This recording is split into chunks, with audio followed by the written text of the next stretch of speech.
প্রিয় শিক্ষার্থী বন্ধুরা, আশা করি ভালো আছো, বাড়িতে আছো এবং নিরাপদে আছো। ইতিহাসের এক কঠিনতম সময়ের আবর্তে আটকে গেছে মানব সভ্যতা। করোনা মহামারীর কারণে আজ থমকে গেছে স্বাভাবিক জীবনযাত্রা। জীবনের অন্যান্য সবকিছুর মতো স্থবির হয়ে পড়েছে শিক্ষা ব্যবস্থা। শতমুখরিত শিক্ষাঙ্গনের ক্যাম্পাস আজ মহামারী করোনার প্রাদুর্ভাবে নিস্তব্ধ, জনশূন্য। জীবনের মূল অনুষঙ্গগুলো আজ চরমভাবে বিপর্যস্ত। তবুও আমরা আশাবাদী। আমরা স্বপ্ন দেখি সুন্দর আগামীর। আমরা স্বপ্ন দেখি প্রিয় ক্যাম্পাস, ভালো লাগার ক্লাসরুম আবার মুখরিত হয়ে উঠবে শিক্ষক শিক্ষার্থীর সরব পদচারণায়। সেই স্বপ্নের লক্ষ্যপথ ধরে আমাদের এই বিকল্প আয়োজন অনলাইন ভিত্তিক শিক্ষা কার্যক্রম। আশা করি সবাই এই কার্যক্রমের সাথে সংযুক্ত থেকে আমাদের পাঠ্যক্রমকে এগিয়ে নিতে সক্ষম হবে। অন্ধকার কেটে যাবে, আলো আসবে, সে আশায় আজকের ক্লাসে সবাইকে স্বাগতম। সাথে আছি আমি আব্দুল্লাহ আল মামুন, প্রভাষক, ব্যবস্থাপনা বিভাগ, গোদাগাড়ী সরকারি কলেজ, রাজশাহী। দেখে নেওয়া যাক আজকের পাঠের বিষয়সমূহ। আজকে আমাদের আলোচনার বিষয় একাদশ দ্বাদশ শ্রেণীর ব্যবসায়ী সংগঠন ও ব্যবস্থাপনা দ্বিতীয় পত্র। প্রথম অধ্যায় থেকে আজকের আলোচনা ব্যবস্থাপনার কার্যাবলী। ব্যবস্থাপনার কার্যাবলী আলোচনার পূর্বেই আমরা ব্যবস্থাপনা কি সে সম্পর্কে একটু জেনে নেই। ব্যবস্থাপনা কি? ব্যবস্থাপনা হলো পূর্ব নির্ধারিত লক্ষ্য অর্জনের জন্য পরিচালিত একটি দলগত প্রক্রিয়া। ব্যবস্থাপনা বিশারদ এল এ অ্যালেন বলেন, management is what a manager does. অর্থাৎ ব্যবস্থাপক যা কিছু করেন তাই হলো ব্যবস্থাপনা। প্রশ্ন হলো, ব্যবস্থাপক কি করেন? আমরা একটু বোর্ডের দিকে লক্ষ্য করি। দেওয়া আছে ব্যবস্থাপকীয় কার্যাবলী। অর্থাৎ ব্যবস্থাপকীয় কার্যাবলী হলো ব্যবস্থাপকের কার্যাবলী। এখন ব্যবস্থাপকের কার্যাবলী কি? ব্যবস্থাপক মূলত একটি সংগঠনের পরিকল্পনা প্রণয়ন করেন, সংগঠিত করেন, কর্মী সংস্থান, নির্দেশনা, পেশনার সমন্বয় সাধন এবং নিয়ন্ত্রণ, এই 7টি কাজ করে থাকেন। আমরা আধুনিক ব্যবস্থাপনার জনক হেনরি ফেয়োলের সংজ্ঞাটি একটি আলোচনা করি। হেনরি ফেয়োল বলেন, to manage is to forecast and plan, to organise, to command, to coordinate and to control. অর্থাৎ ব্যবস্থাপনা হলো পূর্বানুমান ও পরিকল্পনা, সংগঠিতকরণ, নির্দেশনা দান, সমন্বয় সাধন এবং নিয়ন্ত্রণ। আমরা আরেকটি সংজ্ঞা একটু আলোকপাত করি, সেটা হলো লুথার গুলিক প্রদত্ত একটি সংজ্ঞা। তিনি ব্যবস্থাপনাকে পরস্কর্প হিসেবে আখ্যায়িত করেছেন। পরস্কর্প হচ্ছে planning, organising, staffing, directing, coordinating, reporting, budgeting, এই 7টি সমন্বয়ে পরস্কর্প। এখন পরস্কর্প বা হেনরি ফেয়োলের ব্যবস্থাপনা কিংবা ব্যবস্থাপকীয় কার্যাবলী কেন সম্পন্ন করা হয় বা কেন সম্পাদন করা হয়? প্রত্যেকটি প্রতিষ্ঠানের পূর্ব নির্ধারিত কিছু লক্ষ্য থাকে। অর্থাৎ প্রতিষ্ঠানের কিছু লক্ষ্য থাকে, সেই লক্ষ্য অর্জনের উদ্দেশ্যেই সমস্ত ব্যবস্থাপকীয় কার্যাবলী প্রযুক্ত হয়। ব্যবস্থাপকীয় কার্যাবলী প্রযুক্ত হয় কার মাধ্যমে? আমরা এই পাশে কিছু উপকরণ দিয়েছি, ব্যবস্থাপকীয় উপকরণ। আমরা একটু লক্ষ্য করি, উপকরণ ও সম্পদ সমূহ। ব্যবস্থাপনা উপকরণ সমূহ কি? মানব সম্পদ, অর্থ, যন্ত্রপাতি, বাজার, কাঁচামাল, পদ্ধতি। প্রত্যেকটি উপকরণের ইংরেজি ক্যাপিটাল লেটারের প্রথম অক্ষর এম। এই উপকরণ সহযোগে ব্যবস্থাপনার একটি ধারণার উদ্ভাবন হয়েছে। সেই ধারণাটির উদ্ভাবক হচ্ছেন জনপ্রিয় ব্যবস্থাপনার লেখক জর্জ আর টেরি এবং স্টিফেন জি ফ্রাঙ্কলিন। তারা এই 6টি উপকরণকে ব্যবস্থাপনা 6M হিসেবে আখ্যায়িত করেছেন।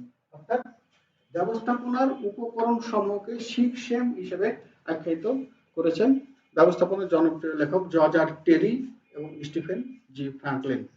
এখন ব্যবস্থাপনা কি সে সম্পর্কে আমরা একটি কনক্লুশনে আসতে পারি। সেটা হচ্ছে প্রতিষ্ঠানের লক্ষ্য অর্জনের উদ্দেশ্যে উপকরণ সহযোগে, প্রতিষ্ঠানের লক্ষ্য অর্জনের উদ্দেশ্যে ব্যবস্থাপনার সিস্টেম সহযোগে ব্যবস্থাপকীয় কার্যাবলীর মাধ্যমে যে প্রকার কার্য সম্পন্ন হয় তাকে ব্যবস্থাপনা হিসাবে আখ্যায়িত করা যায়। অর্থাৎ ব্যবস্থাপনা হলো প্রতিষ্ঠানের লক্ষ্য অর্জনের উদ্দেশ্যে পরিকল্পনা প্রণয়ন, সংগঠিতকরণ, কর্মী সংস্থান, নির্দেশনা, প্রেষণা, সমন্বয় সাধন ও নিয়ন্ত্রণের মাধ্যমে উপকরণ ও সম্পদ সমূহকে সুষ্ঠুভাবে কাজে লাগানোর প্রক্রিয়া। আমরা ব্যবস্থাপনার সিস্টেম, ফর্ম এবং ব্যবস্থাপনা কি সেই সম্পর্কে কিছুটা জানলাম। আমরা চলে যাই আমাদের আজকের আলোচনার মূল বিষয়বস্তু, ব্যবস্থাপনার কার্যাবলী। ব্যবস্থাপনার কার্যাবলী কাকে বলে? প্রথম প্রশ্ন, ব্যবস্থাপনার কার্যাবলী কাকে বলে? আমি প্রত্যেকটি সাধারণ ক্লাসে বলে থাকি যে আমরা যে বিষয়টি আলোচনা করব সেই বিষয়টি সম্পর্কে আমরা একটি ভালো স্বচ্ছ ধারণা আমাদের কাছে থাকবে। তাহলে ব্যবস্থাপনার কার্যাবলী কি আমরা যদি ক্ষুদ্র ছোট্ট আকারে জানতে চাই, তাহলে প্রতিষ্ঠান পরিচালনার ক্ষেত্রে প্রতিষ্ঠানের সম্পদ ও উপকরণের কার্যকর ব্যবহারের লক্ষ্যে যেসব কাজ করতে হয় তার সমষ্টিকে ব্যবস্থাপনা কার্যাবলী বলে আখ্যায়িত করা যেতে পারে।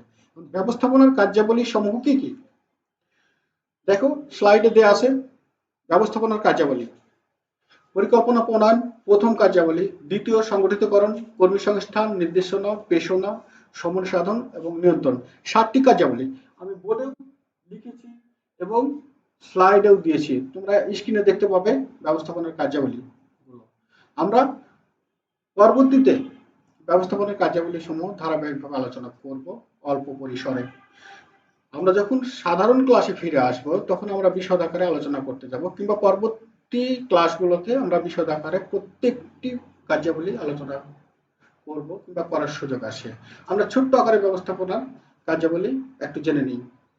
প্রতিষ্ঠানের লক্ষ্য অর্জনের জন্য পারস্পরিক নির্ভরশীল ও ধারাবাহিক কার্য সমষ্টি হচ্ছে ব্যবস্থাপনার কার্যাবলী। তোমরা এই চিত্রে দেখো গোলক আছে, গোলকের মধ্যে লেখা আছে ব্যবস্থাপনার কার্যাবলী কি? প্রতিষ্ঠানের লক্ষ্য অর্জনের জন্য পারস্পরিক নির্ভরশীল ও ধারাবাহিক কার্য সমষ্টি হচ্ছে ব্যবস্থাপনার কার্যাবলী। আমরা চলে যাই আমাদের পরবর্তী আলোচনা হচ্ছে পরিকল্পনা প্রণয়ন। ব্যবস্থাপনার কার্যাবলীর প্রথম ধাপ হচ্ছে পরিকল্পনা এবং মোস্ট ইম্পর্টেন্ট অধ্যায় হচ্ছে পরিকল্পনা প্রণয়ন। কি, কে, কখন, কিভাবে, কেন, কোথায় করা হবে বা সম্পূর্ণ হবে, এইসব বিষয়ের অগ্রিম সিদ্ধান্ত গ্রহণই হচ্ছে পরিকল্পনা প্রণয়ন। তাহলে কি, কে, কখন, কিভাবে, কেন, কোথায় সম্পূর্ণ করা হবে, এইসব বিষয়ের অগ্রিম সিদ্ধান্ত গ্রহণকে পরিকল্পনা প্রণয়ন বলা হয়। তাহলে পরিকল্পনা প্রণয়ন হচ্ছে ব্যবস্থাপনা কার্যাবলীর সর্বপ্রথম ধাপ। তাহলে পরিকল্পনা কি আমরা ছোট্ট আকারে একটু জেনে নিই। প্রতিষ্ঠানের কাঙ্ক্ষিত উদ্দেশ্য অর্জনের জন্য ভবিষ্যতে প্রতিষ্ঠানে কি কাজ করা হবে, কে করবে, কিভাবে করা হবে, কখন করা হবে, এসব বিষয়ে অগ্রিম সিদ্ধান্ত গ্রহণ করাকে পরিকল্পনা বলা যেতে পারে। অর্থাৎ পরিকল্পনা প্রণয়ন ভবিষ্যৎ কার্যক্রমের অগ্রিম কর্মসূচি। আমরা একটি উদাহরণের সাহায্যে একটু স্বচ্ছ করতে পারি আমাদের মাঝে। সেটা হচ্ছে আমাদের লক্ষ্য, অর্থাৎ প্রাতিষ্ঠানিক লক্ষ্য কিংবা ব্যক্তির লক্ষ্য কিংবা সমাজের লক্ষ্য বা রাষ্ট্রের লক্ষ্য, সমস্ত লক্ষ্য বিন্দুতে পৌঁছানোর জন্য ব্যবস্থাপকীয় কার্যাবলী দরকার, অর্থাৎ ব্যবস্থাপনা কার্যাবলী দরকার। অর্থাৎ ছোট্ট করে যদি বলতে চাই তাহলে ব্যবস্থাপনা দরকার। অর্থাৎ ব্যক্তি জীবন থেকে পরিবার, সমাজ, রাষ্ট্র সকল ক্ষেত্রে ব্যবস্থাপনা দরকার। অর্থাৎ ব্যবস্থাপনা হলো সার্বজনীন, ম্যানেজমেন্ট ইজ ইউনিভার্সাল। তাহলে আমাদের মূল আলোচনায় ফিরে আসি। আমরা একটি উদাহরণ দিতে চেয়েছিলাম, উদাহরণের সাহায্যে বলতে চেয়েছিলাম, সেটা হচ্ছে আমাদের লক্ষ্য যদি হয় চন্দ্র অভিযান, তাহলে আমাদের পরিকল্পনায় কি থাকবে? চন্দ্র অভিযানের জন্য প্রথমত কি দরকার? চন্দ্র অভিযানের জন্য প্রথমত একটি নভোযান দরকার, একটি স্পেস স্টেশন দরকার, কিছু অর্থ দরকার, আদার্স ম্যাটেরিয়াল দরকার, মানি দরকার। এই সমস্ত কিছু কিভাবে, কে, কখন, কি, কোথায় আবর্তিত হবে, তার একটি রূপরেখা প্রণয়ন হচ্ছে পরিকল্পনা প্রণয়ন। তাহলে আমরা পরিকল্পনা প্রণয়ন কাকে বলে সেই সম্পর্কে মোটামুটি একটু ধারণা পেয়েছি।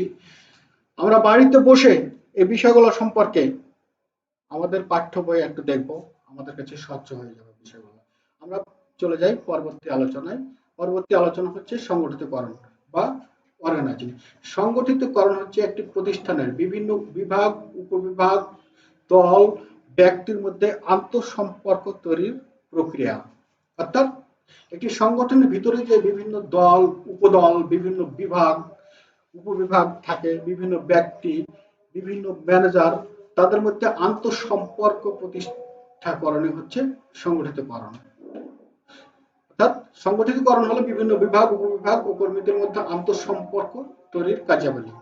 আমাদের নেক্সট কার্যাবলী হচ্ছে কর্মী সংস্থান।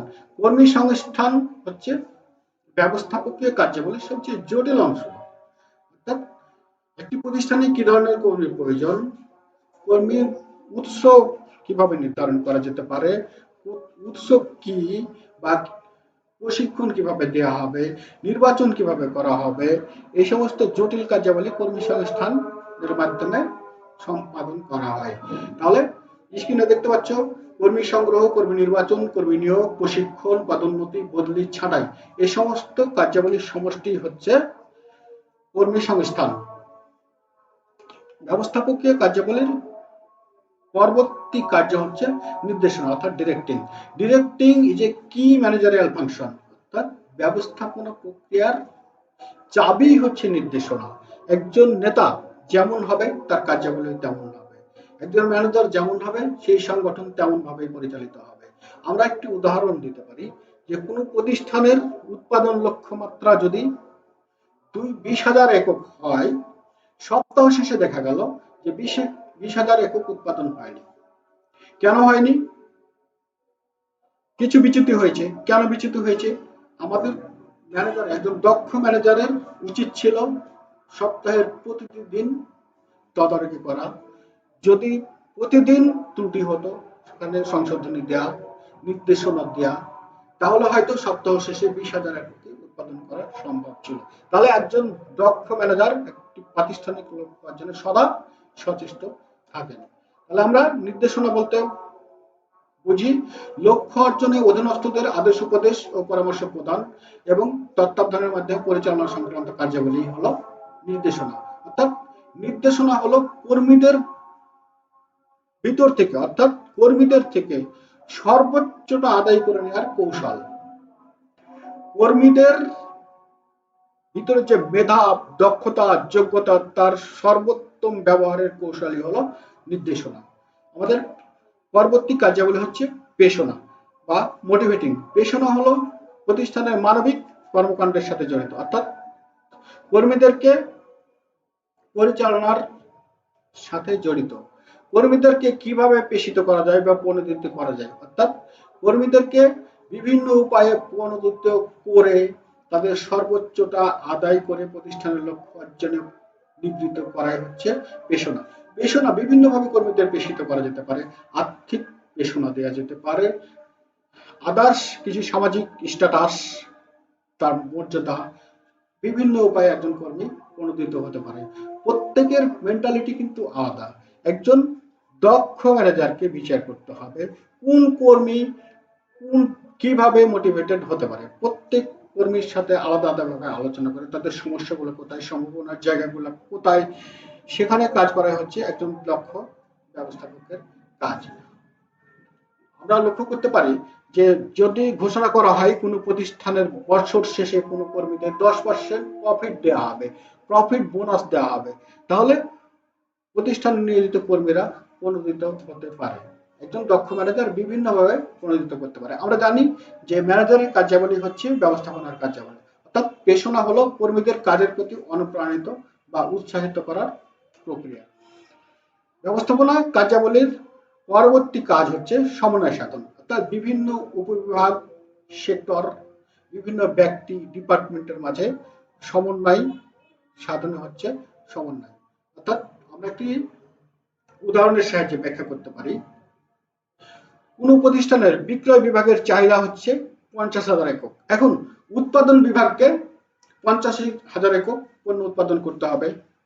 অনুরূপভাবে ক্রয় বিভাগকে 50,000 একক পণ্য ক্রয় করতে হবে। এই যে প্রত্যেক বিভাগের সাথে একটা সামঞ্জস্য বিধানই হচ্ছে সমন্বয় সাধন। তাহলে সমন্বয় সাধন হলো কর্মী, বিভিন্ন বিভাগ ও উপবিভাগের মধ্যে কার্যকর যোগাযোগ স্থাপন। ব্যবস্থাপনার সর্বশেষ কার্য হচ্ছে নিয়ন্ত্রণ বা কন্ট্রোলিং। এখন নিয়ন্ত্রণের জন্য ব্যবস্থাপককে বেশ কয়েকটি কাজ করতে হয়। যেমন আমরা একটু বলে লক্ষ্য করি, প্রথমেই প্রতিষ্ঠানের জন্য আদর্শ মান প্রতিষ্ঠা করতে হয়।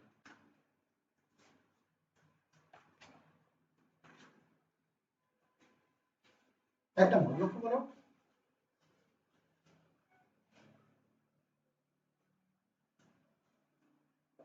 আদর্শ মান প্রতিষ্ঠান, স্ট্যান্ডার্ড।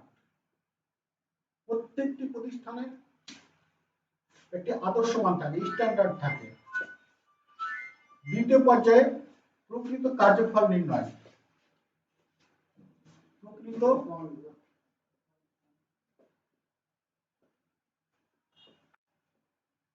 কার্যফল নির্ণয়। 3 নম্বর, আদর্শ মানের সাথে কার্যফলের তুলনা। আদর্শ মানের সাথে কার্যফলের তুলনা। প্রকৃত কার্যফলের তুলনা।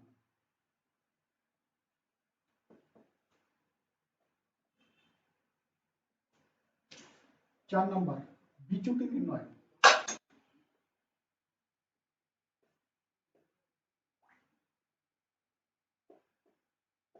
বিচ্যুতি নির্ণয়। 5 নম্বর হচ্ছে বিচ্যুতিতে সংশোধন।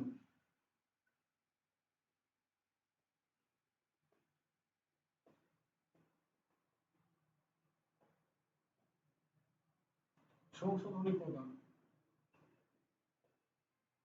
তাহলে কার্যকর নিয়ন্ত্রণের জন্য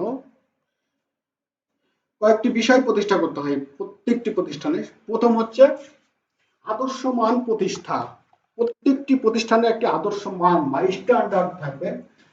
তারপরে পরিকল্পনা অনুযায়ী কতটুকু কার্য সম্পাদিত হলো সেটা হচ্ছে প্রকৃত কার্যফল নির্ণয়। প্রকৃত কার্যফলের সাথে আদর্শ মানের তুলনা, অর্থাৎ আদর্শ প্রকৃত কার্য আদর্শ মানটা কি ছিল, অর্থাৎ স্ট্যান্ডার্ডটা কি ছিল এবং প্রকৃত কাজ কতটুকু সম্পাদন হয়েছে। চতুর্থ পর্যায়ে বিচ্যুতি নির্ণয়, অর্থাৎ আদর্শ মানের সাথে প্রকৃত কার্যফলের পার্থক্য কি, চতুর্থ পর্যায়ে সেটা নির্ণয় করতে হবে। পঞ্চম পর্যায়ে যেটুকু বিচ্যুত হয়েছে, অর্থাৎ পার্থক্য হয়েছে স্ট্যান্ডার্ডের সাথে, অর্থাৎ আদর্শ মানের সাথে প্রকৃত কার্যফলের যে যতটুকু পার্থক্য হয়েছে বা বিচ্যুতি হয়েছে, সেই বিচ্যুতিতে সংশোধনী প্রদান করতে হবে। একজন ব্যবস্থাপক নিয়ন্ত্রণের ক্ষেত্রে এই 5টি কার্যাবলী বা আরো কিছু সংখ্যক কার্যাবলী সম্পাদন করে থাকেন। মূলত এই 5টি নিয়ন্ত্রণে আদর্শ মান প্রতিষ্ঠা, প্রকৃত কার্যফল নির্ণয়, আদর্শ মানের সাথে প্রকৃত কার্যফলের তুলনা, বিচ্যুতি নির্ণয় এবং বিচ্যুতিতে সংশোধনী প্রদান।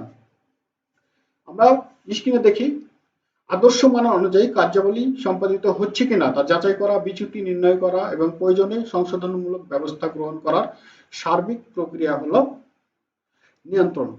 তাহলে আমাদের এই যে 7টি ব্যবস্থাপকীয় কার্যাবলী চক্রাকারে আবর্তিত হতে থাকে। আমরা যেখানে শেষ করেছি, অর্থাৎ বিচ্যুতিতে সংশোধনী প্রদান। বিচ্যুতিতে সংশোধনী প্রদান করে পরবর্তীতে এই বিচ্যুতির পরিমাণ কতটা পরিমাণ কমিয়ে নিয়ে আসা যেতে পারে তার যথাযথ পরিকল্পনা গ্রহণের মাধ্যমে ব্যবস্থাপক পরবর্তী কর্মসূচি গ্রহণ করে থাকেন। তাহলে নিয়ন্ত্রণ থেকে আবার পরিকল্পনা, পরিকল্পনা থেকে বিভিন্ন কার্যাবলী সম্পন্নের মাধ্যমে নিয়ন্ত্রণ থেকে পরিকল্পনা, ব্যবস্থাপনা কার্যাবলী চক্রাকারে আবর্তিত হতে থাকে। এই কারণে ব্যবস্থাপনা কার্যাবলীকে ব্যবস্থাপনা প্রক্রিয়া বলা হয়ে থাকে। আমাদের আজকের আলোচনা থেকে আমরা ব্যবস্থাপনা কার্যাবলী এবং ব্যবস্থাপনা প্রক্রিয়া সম্পর্কে মোটামুটি একটা ধারণা পেয়েছি। আমরা এই করোনাকালীন সময়ে বাড়িতে বসে না থেকে আমাদের এই প্রচেষ্টার আদলে, অর্থাৎ আমাদের অনলাইন ক্লাসের আদলে এই ক্লাসগুলোকে ফলো করে আমরা বাড়িতে কিছু কাজ করতে পারি। আমি তোমাদের জন্য বাড়িতে 2টি কাজ, এই ক্লাসের উপরে 2টি কাজ করার জন্য তৈরি করেছি। সেটা হলো ব্যবস্থাপনা হলো কতগুলো কাজের ধারাবাহিক প্রক্রিয়া। ব্যাখ্যা করো। তোমরা এই প্রশ্নের উত্তরটা তৈরি করতে পারো বাড়িতে বসে, তোমাদের সিলেবাসের জন্য, তোমাদের ব্যক্তি জীবনে কাজে লাগবে, উপকৃত হবে। আরেকটি হচ্ছে কি উপায়ে ব্যবস্থাপনা কার্যাবলী পরিচালনা করলে প্রতিষ্ঠানের সফলতা অর্জন করা সম্ভব।